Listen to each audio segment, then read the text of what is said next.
Viewer, स्वागत है आप सभी का एक बार फिर से आपके अपने चैनल पर। मैं Narendra Kumar, faculty of wisdom academy अर्नो से।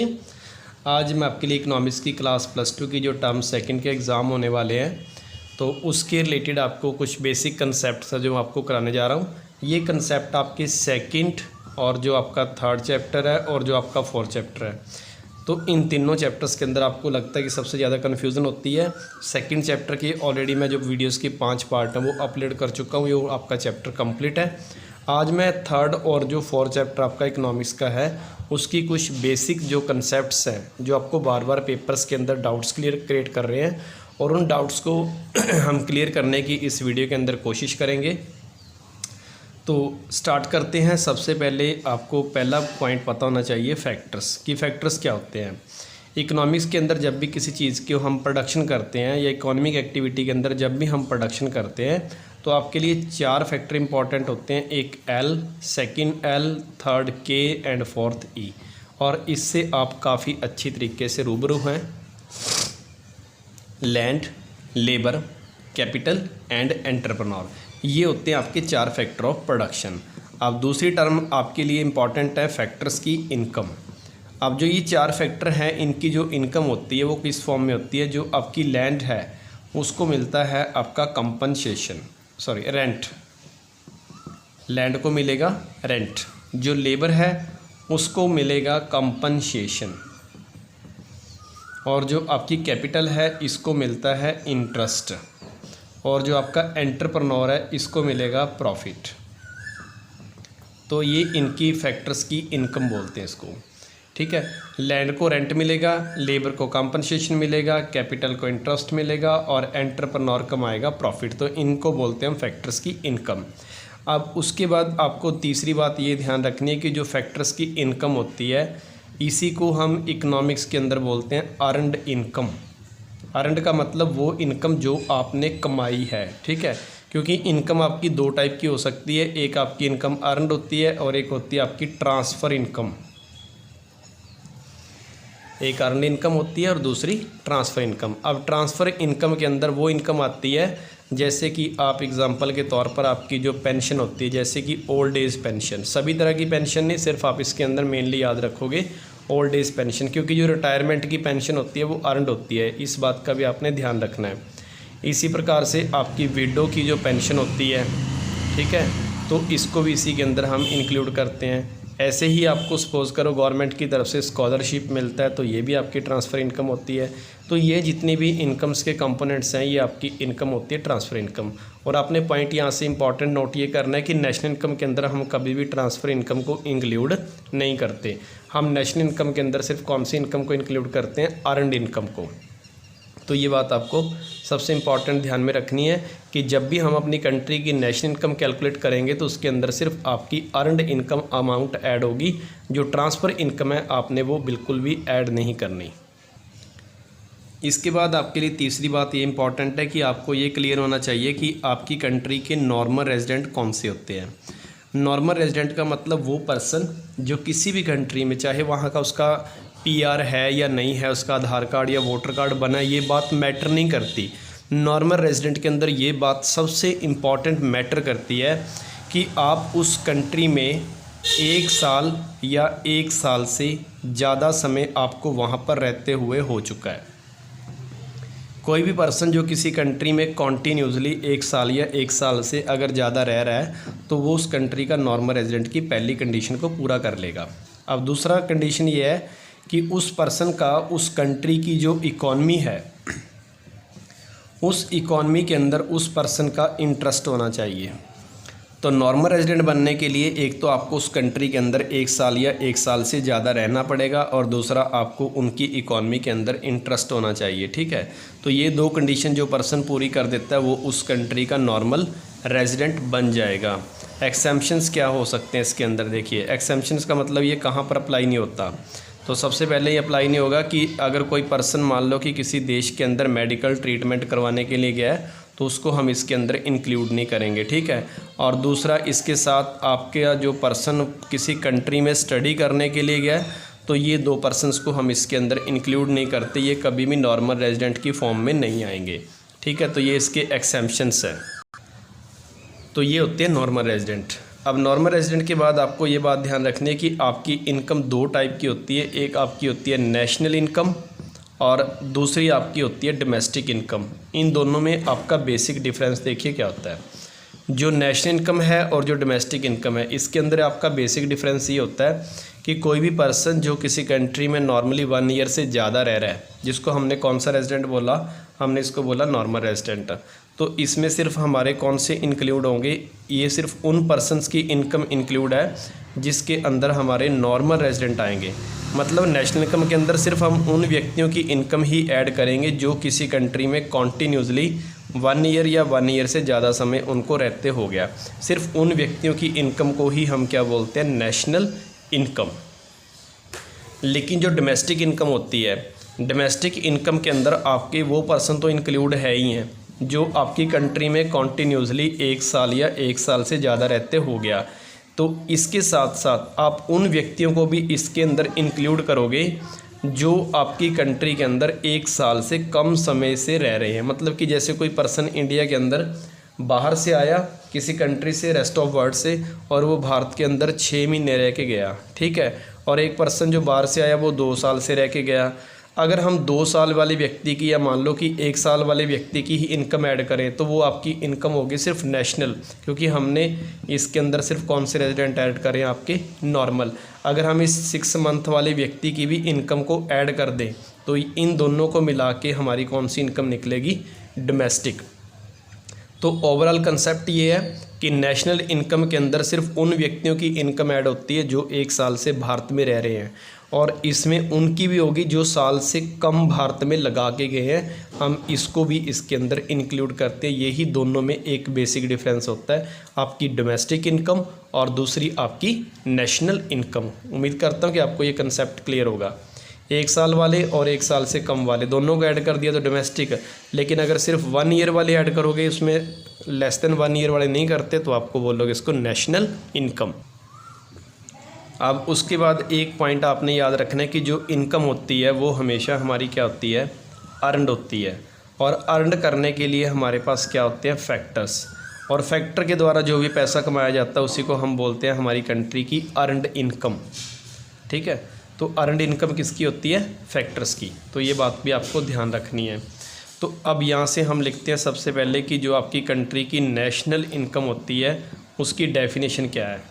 देखिए सबसे पहले पॉइंट यहाँ पे क्या आया, इनकम। तो इनकम का मतलब ये क्या होगी, अर्नड होगी। और अर्नड कौन करेगा, आपके फैक्टर करेंगे। तो फैक्टर कौन से हैं आपके, वही 4 LLKE। और आपके वो अर्नड किस फॉर्म में करेंगे, अर्नड करेंगे आपकी उसी फॉर्म में, एक आपका रेंट आता है इसके अंदर, एक कंपनसेशन आएगा, एक इंटरेस्ट आएगा, एक प्रॉफिट आएगा। और एक बात आपको ये पता लग गई थी कि जो इनकम होती है वो एक तो अर्नड होती है, अर्नड करने के लिए आपको फैक्टर चाहिए और फैक्टर इनसे होंगे और इनसे ये इनकम होगी। अब नेशनल में हम कौन से इंक्लूड करेंगे, इन नेशनल इनकम के अंदर हम सिर्फ अब ये बता के हटा था कि इसके अंदर आपके सिर्फ कौन से रेजिडेंट आते हैं, नॉर्मल रेजिडेंट। अब इसकी डेफिनेशन देखिए क्या बनती है।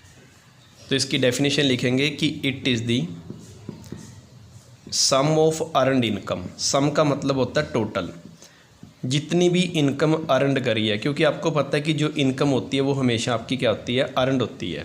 अब इस इनकम को अर्नड कौन करेगा, इस इनकम को अर्न करने वाले होते हैं हमारे नॉर्मल रेजिडेंट। अगर आपको डोमेस्टिक इनकम पूछेगा तब आप नॉर्मल रेजिडेंट नहीं लिखोगे, तो डोमेस्टिक के अंदर आप लिखोगे normal resident and non resident, दोनों आएंगे उसके अंदर। तो यहाँ पे लिखोगे बाय नॉर्मल रेजिडेंट। अब ये नॉर्मल रेजिडेंट होंगे कहाँ के, तो ये आपके किसी भी एक कंट्री के होंगे, ऑफ अ कंट्री। अब वो पैसा कमाएंगे कितना टाइम में, तो वो कमाते हैं एक साल में, क्योंकि नेशनल इनकम आपकी 1 ईयर की होती है। तो आप लिखोगे इन एन अकाउंटिंग ईयर। तो ये आपकी डेफिनेशन होगी कि ये वो इनकम है जो अर्नड करी है, किन्होंने अर्नड करी है, आपकी नॉर्मल रेजिडेंट ने। और वो रेजिडेंट कहाँ के हैं, किसी कंट्री के जिसकी हम नेशनल इनकम निकाल रहे हैं। और कितने टाइम में अर्न करी है आपकी इनकम, एक अकाउंटिंग ईयर, जो कि 1 अप्रैल से लेके 31 मार्च तक, ठीक है। अगर आप इसको थोड़ा एक्सटेंड करना चाहते हैं तो आप लिख सकते हैं इसको इन दी फॉर्म ऑफ, किस फॉर्म में हो सकती है आपकी वो, कंपनसेशन की फॉर्म में हो सकती है, रेंट की फॉर्म में हो सकती है, आपकी ये इंटरेस्ट की फॉर्म में हो सकती है, और ये आपकी प्रॉफिट की फॉर्म में हो सकती है, क्योंकि इन्हीं चारों की इनकम को ऐड करके ही ये हमने सम लिखा हुआ है। सम किसका? इन चारों का, कि जो भी हमारी कंट्री के अंदर नॉर्मल रेजिडेंट हैं उन्होंने एक अकाउंटिंग ईयर में इन चारों फॉर्म में जो भी पैसा एक साल के अंदर अर्न किया है उसके टोटल को ही हम किसी कंट्री की क्या बोलते हैं? National income. तो की पॉइंट आपके लिए एक तो यह है कि नेशनल इनकम सिर्फ नॉर्मल रेजिडेंट की होगी और इसका टाइम पीरियड एक साल होगा और इसको अर्न किया जाएगा और इन फॉर्म्स में वो पैसा कमाया जाएगा और इसी पैसे को ऐड कर दें तो वो हमारी कंट्री की नेशनल इनकम होती है। तो ये आपकी डेफिनेशन है नेशनल इनकम की। अब उसके बाद मैं आपको कराता हूँ कि बैलेंसिंग दी इक्वेशन, कि हम इकोनॉमिक्स के अंदर जो इक्वेशन है नेशनल इनकम के चैप्टर में उनको हम बैलेंस कैसे करते हैं। तो ये आपके लिए सबसे इम्पॉर्टेंट चीज़ अब मैं करवाने जा रहा हूँ कि इक्वेशंस बैलेंस कैसे होती हैं। तो आपको इसके अंदर वर्ड्स याद रखने हैं। एक तो आपका ग्रॉस वर्ड है, एक आपका नेट वर्ड है, और इन दोनों का जो रिलेशन होता है वो आपका होता है डेप्रिसिएशन से। इनके बारे में अगर आपको डिटेल में जानकारी चाहिए तो आप मेरा सेकंड चैप्टर वीडियो मैंने अपलोड किया, उसके अंदर आपको इसकी भरपूर जानकारी है जो डिटेल में मिल जाएगी। ठीक है, तो ग्रॉस, नेट और डेप्रिसिएशन एक तो आपके लिए की पॉइंट ये है फर्स्ट इक्वेशन जैसे बैलेंस करने के लिए। अब इसमें होता क्या है देखिए, अब जैसे हमने कोई भी सपोज़ करो कि कोई एक मशीन है, कोई भी एक कैपिटल असेट्स है जिसकी प्राइस सपोज़ करो कि 10 लाख रुपए है। ठीक है, अब ये 10 लाख रुपए की हमने मशीन ले ली और इससे हमने फर्स्ट ईयर में 5 लाख रुपए कमाए, दूसरे साल हमने इससे 3 लाख कमाए और तीसरे साल इसके अंदर हमने 2 लाख कमाए। फिर आपकी चौथे साल की इनकम 1 लाख रुपए है और पाँचवें साल की जो इसकी इनकम है वो 50,000 है। तो उसके बाद ये मशीन है जो अपना 5 ईयर का प्लान कंप्लीट करने के बाद ख़त्म हो चुकी है, डेप्रिशिएट हो चुकी है। तो हमने 5 साल के अंदर इससे टोटल जो इनकम जनरेट की वो आपकी की 11.5 लाख रुपए। ठीक है, तो ये 11.5 लाख रुपए जो आपकी इनकम है ना, तो इसको आप बोलते हो ग्रॉस इनकम। तो ये आपकी ग्रॉस है। अब 11.5 लाख रुपए कमाने के लिए आपने अपनी तरफ से कितने रुपए लगाए? 10 लाख रुपए। तो वो 10 लाख रुपए की जो आपकी एसेट्स था वो ख़त्म हो चुका है। अब उसी को आप क्या बोलोगे? जो मशीन आपकी ख़त्म हो गई उसी को आप डेप्रिसिएशन बोलते हैं। अब बचा क्या? देखो ग्रॉस कितना हो आपका 11.5, उसमें से मशीन कितने की ख़राब होगी? आपकी 10 लाख की। अब आपको नेट कितना बचा प्रॉफिट? तो आपको बचा सिर्फ 1.5 लाख रुपए। तो आपका फार्मूला देखिए क्या बना। अब 11.5 में से 10 माइनस किया तभी 1.5 लाख बचा ना, तो आपकी इसको साइन किस चीज़ का आ गया? माइनस का। इट मीन्स कि अगर ग्रॉस में से हम डेप्रिसिएशन को क्या कर दें? माइनस, तो उसी को क्या बोलते हैं? नेट। और देखिए न्यूमेरिकल के अंदर एक चीज़ आपको और ध्यान रखनी है कि जो आपका डेप्रिसिएशन वर्ड है तो इसको नाम अलग दिया जाता है। वो एग्ज़ाम्स के अंदर वो वर्ड यूज़ करते हैं आपका कंजम्पशन ऑफ फिक्स्ड कैपिटल। ये आपको वर्ड याद रखना है। जब भी मैं आपको न्यूमेरिकल के अभी करवाऊँगा आगे तो उसमें आपको ध्यान रखना है कि कंजम्पशन ऑफ जो फिक्स्ड कैपिटल है इसी को क्या बोलते हैं हम? डेप्रिसिएशन। तो साथ साथ आपको लिखते रहिए ताकि आपको बाद में कन्फ्यूज़न ना हो। तो कंजम्पशन ऑफ फिक्स्ड कैपिटल का मतलब ही डेप्रिसिएशन होता है। तो हमारा फार्मूला देखिए क्या बना। अगर मैं ग्रॉस में से नेट माइनस कर दूं तो उसी को क्या बोलते हैं? डेप्रिसिएशन। ठीक है, और इसी का अगर हम इन्वर्स बनाएं, अब सपोज़ करो कि मैंने ग्रॉस निकालना है, तो ग्रॉस कैसे निकालेंगे? जो नेट इस साइड माइनस है ये आपका डेप्रिसिएशन के साथ राइट हैंड साइड पे जाके जो ये माइनस है लेफ़्ट से वो क्या हो जाएगा? प्लस हो जाएगा। मतलब इसी में से आपकी सेकंड बन जाएगी। अब इसी में से आपने मान लो कि नेट निकालना है। अब नेट नेगेटिव है, इसको राइट साइड लीजिए, ये तो पॉजिटिव हो जाएगा, और डेप्रिसिएशन लेफ़्ट पे ले आइए तो डेप्रिसिएशन नेगेटिव हो जाएगा। तो नेट का फार्मूला क्या हो गया? Gross minus depreciation. तो ये आपका फार्मूला बन गया, net is equal to gross minus depreciation. तो ये आपकी फर्स्ट इक्वेशन है। इसको बैलेंस करना तो आपने ऐसे करना है। तो सबसे इम्पॉर्टेंट आपके लिए पहला पॉइंट तो ये था। अब उसके बाद आती है हमारे पास सेकंड की बारी। अब सेकंड में देखिए क्या है। सेकंड आपका होता है, एक तो आपको बार बार ये वर्ड यूज़ होता है एफसी, और एक वर्ड यूज़ होता है आपको एमपी। एफसी का मतलब होता है आपका फैक्टर कॉस्ट और एमपी का मतलब होता है आपका मार्केट प्राइस। अब इन दोनों में आपको बेसिक डिफरेंस क्लियर होना चाहिए कि इन दोनों का फ़र्क क्या होता है।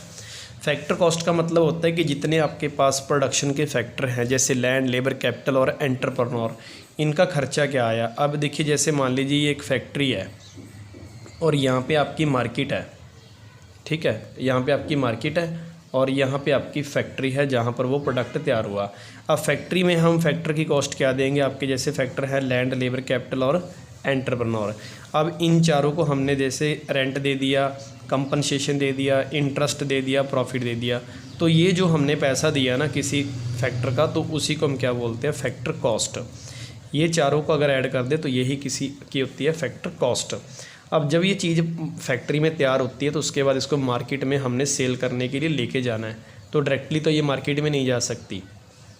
तो इसके लिए क्या करना होता है, इसके बीच में आपको पता है कि गवर्नमेंट होती है। जब गवर्नमेंट इकॉनमी के अंदर इंटरफेरेंस करती है 3 सेक्टर मॉडल, तो गवर्नमेंट इसको ऐसे नहीं जाने देगी, तो वो बोलेगी कि आपको पहले टैक्स पेड करना होगा।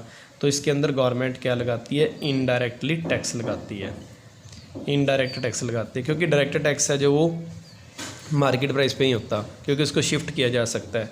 तो जैसे ही इसके ऊपर गवर्नमेंट टैक्स लगाएगी तो इस चीज़ का एमआरपी बढ़ जाएगा। तो आप मार्केट प्राइस को ये सोच के चलो कि ये आपकी क्या चीज़ है, एमआरपी, मैक्सिमम रिटेल प्राइस। तो टैक्स लगने से चीज़ का रेट बढ़ेगा, इसलिए मैंने टैक्स को प्लस किया। अब लेकिन कुछ प्रोडक्ट ऐसे भी होते हैं जिसके ऊपर गवर्नमेंट सब्सिडी देती है, तो जैसे ही सब्सिडी देगी तो उसका एमआरपी कम हो जाता है, इसीलिए हम सब्सिडी को क्या कर देंगे, माइनस। अब देखिए यहाँ पे जो एमआरपी है मैंने इसको क्या लिख दिया, एमपी। अब ये चीज़ फैक्ट्री में और फैक्ट्री से अब कहाँ जानी है, मार्केट में। जब भी ये चीज़ मार्केट की तरफ मूव करेगी तो आपको टैक्स पेड करने होंगे, तो इसके अंदर आप इनडायरेक्ट टैक्सेस को प्लस करोगे और आपकी जो सब्सिडी है वो क्या हो जाएगी, माइनस हो जाएगी। तो आपको ध्यान में बात ये रखनी है कि अब जैसे ही कोई चीज़ फैक्टर का, उसका मतलब फैक्ट्री में है और एमपी का मतलब मार्केट में है, जब वो मार्केट में जाती है तो टैक्स देना पड़ता है और आपको सब्सिडी आपके अकाउंट में वापस आ जाती है। तो सब्सिडी से आपका बेनिफिट होगा, आपको एमआरपी कम मिलेगा और टैक्स से आपका एमआरपी बढ़ेगा, इसलिए टैक्स प्लस होते हैं और सब्सिडी माइनस होती है। अब इसी को एग्ज़ाम के अंदर और कैसे लिखा जा सकता है, एमपी लिख दिया। अब इन्हीं दोनों को हम ज्वाइंट फॉर्म में बोलते हैं नेट इनडायरेक्ट टैक्स। अगर देखिए बात समझने की है, नेट का मतलब ओवरऑल कि आपने टैक्स भी पेड कर दिया और सब्सिडी मिल भी, उसके बाद आपको जो भी बचा उसी को क्या बोलते हैं, नेट इनडायरेक्ट टैक्स, ठीक है। और इसका साइन बार पॉजिटिव है, इसका मतलब नेट के अंदर भी साइन क्या रहेगा, पॉजिटिव ही रहेगा। अब यहाँ से बात ये ध्यान रखोगे, जब नेट वर्ड आ गया, अगर आपको न्यूमेरिकल के अंदर सब्सिडी दी हुई है तो आप उस सब्सिडी को इग्नोर कर देंगे। लेकिन अगर कल्ला इनडायरेक्ट टैक्स दे रखा और सब्सिडी भी दे रखी हो तो आपको टैक्स भी प्लस करना पड़ेगा और सब्सिडी को माइनस करना पड़ेगा। लेकिन अगर उसके आगे वर्ड क्या लिखा आता है, नेट, तो उस समय आपको सब्सिडी ऐड करने की ज़रूरत नहीं है, क्योंकि इन्हीं दोनों को कंबाइंड फॉर्म में क्या बोला जाता है, आपका नेट इनडायरेक्ट टैक्स। अब इसी को उल्टा कर लीजिए, सपोज करो कि आपने एमपी निकालनी है और इधर आपको एफसी दे रखी है। अब आपने चीज़ है जो फैक्ट्री से उल्टा कहाँ लेके जानी है, सॉरी, मार्केट से उल्टा कहाँ लेके जानी है, फैक्ट्री में। जब मार्केट में गई थी तो टैक्स लगा था, इस बार आपका जो टैक्स है वो क्या हो जाएगा, माइनस, उल्टा साइन हो गया, टैक्स माइनस हो जाएगा और आपकी जो सब्सिडी माइनस थी वो प्लस हो जाएगी। अब ये चीज़ मार्केट से कहाँ चलेगी, फैक्ट्री। जब फैक्ट्री से आई थी तो टैक्स लगा था, अब टैक्स मार्केट से कहाँ जा रही है, उल्टा फैक्ट्री में, तो टैक्स माइनस हो गया। जब फैक्ट्री से मार्केट में आई थी तो सब्सिडी माइनस हुई थी, अब मार्केट से सब फैक्ट्री में वापस जा रही है तो सब्सिडी प्लस हो जाएगी। तो ये रोल होता है आपका टैक्स और सब्सिडी का। इसी को अगर ज्वाइंट फॉर्म में लिखें तो मार्केट प्राइस में से अगर हम net indirect tax word use करते हैं तो नेट इनडायरेक्ट टैक्स आपका माइनस हो जाएगा और इससे आपकी क्या बन जाएगी, फैक्टर कॉस्ट। अब नेट वर्ड लिखा आ गया तो इसका मतलब आप सब्सिडी को इग्नोर करोगे, क्लियर है। तो ये आपका जो नेट वर्ड है ये सब्सिडी को इग्नोर कर देता है, ना वो प्लस होगी ना आपकी वो माइनस होगी। अब कई बार कन्फ्यूज़न होती है कि नेट इनडायरेक्ट टैक्स के आगे साइन प्लस का या माइनस का, तो आपको ये वाला साइन ध्यान रखना है कि अगर यहाँ पे इनडायरेक्ट टैक्स माइनस हुआ है तो आपका नेट भी माइनस होगा। अगर यहाँ पे आपका नेट इनडायरेक्ट टैक्स प्लस हुआ है तो आपकी नेट इनडायरेक्ट टैक्स के साथ ये साइन भी प्लस का, मतलब कि ये वाला टैक्स और ये वाले टैक्स का, चाहे वो डायरेक्ट टैक्स हो, इनडायरेक्ट टैक्स हो सॉरी, या नेट हो, दोनों का साइन बाहर वाला क्या रहेगा, सेम रहेगा। तो ये थी आपकी सेकंड इक्वेशन जिससे आप इसको बैलेंस कर सकते हैं। तो ओवरऑल आपका रिजल्ट ये निकला कि जब भी आपने फैक्ट्री से मार्केट के अंदर जाना है तो आपने इनडायरेक्ट टैक्स को प्लस करना है और आपने अपनी जो सब्सिडी है उसको क्या करना है, माइनस। ठीक है, जब भी आप फैक्ट्री से कहाँ जाओगे, मार्केट में। और अगर मार्केट से आपने उल्टा जाना है फैक्ट्री की तरफ, तो जो आपके इनडायरेक्ट टैक्स प्लस हुए थे तो वो आपके अब माइनस हो जाएंगे, और जो आपकी सब्सिडी माइनस हुई थी वो आपकी अब सब्सिडी हो जाएगी प्लस। क्लियर है सबको? तो उम्मीद करता हूँ कि आपको ये कंसेप्ट क्लियर होगा। अगर आपको वहाँ पे पेपर के अंदर अलग अलग ना दे रखे हो तो आपको लिखा आएगा नेट इनडायरेक्ट टैक्स, तो आप इसको लिखोगे नेट इनडायरेक्ट टैक्स। इस बार आप सब्सिडी को इग्नोर करोगे। अब वहाँ पे देखिए फैक्ट्री से मार्केट में गया था तो इनडायरेक्ट टैक्स प्लस हुए थे, इसका मतलब नेट इनडायरेक्ट टैक्स भी प्लस होते हैं। अब मार्केट से उल्टा आपने फैक्ट्री में जाना है, तो आपके यहाँ पे देखिए कि मार्केट से जब आप फैक्ट्री में गए थे तो इनडायरेक्ट टैक्स माइनस हुए थे, और अब यहाँ पे भी आपके माइनस होंगे, लेकिन इस बार वर्ड हम क्या यूज़ कर रहे हैं, नेट इनडायरेक्ट टैक्स। तो ये माइनस है, तो इसीलिए अब सब्सिडी इग्नोर करेंगे क्योंकि वर्ड क्या आ गया, नेट। तो ये आपकी इक्वेशन बैलेंस करने का तरीका है। बस बात यही इंपॉर्टेंट होती है कि फैक्ट्री से मार्केट में जाना है तो टैक्स देने पड़ेंगे, सब्सिडी वापस आ जाएगी, लेकिन मार्केट से उल्टा आना है तो टैक्स वापस आ जाएंगे, सब्सिडी देनी पड़ेगी वापस रिटर्न। तो ये सबसे इम्पॉर्टेंट चीज़ है। तो ये मैंने आपको 2 पॉइंट क्लियर करा दिया। अब इसके बाद नेशनल इनकम और डोमेस्टिक इनकम है, जो उसके अंदर नेशनल से डोमेस्टिक कैसे बनाना है या डोमेस्टिक से नेशनल कैसे बनाना है, इसके लिए मैं जल्दी ही आपके लिए वीडियो का जो सेकंड पार्ट है वो लेके आ रहा हूँ। कल तक शायद आपको वो अपलोडेड मिल जाएगा, तब तक के लिए आप इसके नोट्स बना लीजिए। और मैं आपको बोलता हूँ कि 5 नंबर का जो न्यूमेरिकल सम आएगा उसके अंदर आपको इन सभी बेसिक कंसेप्ट्स की बहुत ज़्यादा ज़रूरत पड़ेगी। उसके बाद हम इस इक्वेशन को बैलेंस भी करके देखेंगे। ये आपके बेसिक कंसेप्ट हैं। आपके पास लगभग 56 है जो टोटल फार्मूला बनेंगे, लेकिन आपको मैं 56 फार्मूला बिल्कुल ईजीली सिर्फ 5 मिनट में ये सारे फार्मूले आपको बता दूंगा ये कैसे बनते हैं। देखने में लगता है कि 56 फार्मूले बुक के अंदर काफ़ी कुछ लिख रखा है, लेकिन वो बहुत ज़्यादा इजी है, आपको उसमें समझने की बिल्कुल भी मुश्किल नहीं आएगी, ये मेरा आपसे वादा है। सो अब तक के लिए इतना ही। तो इसके बाद मैं आपको जल्दी ही वीडियो का सेकंड पार्ट आपके लिए लेके आऊँगा। Thanks for watching.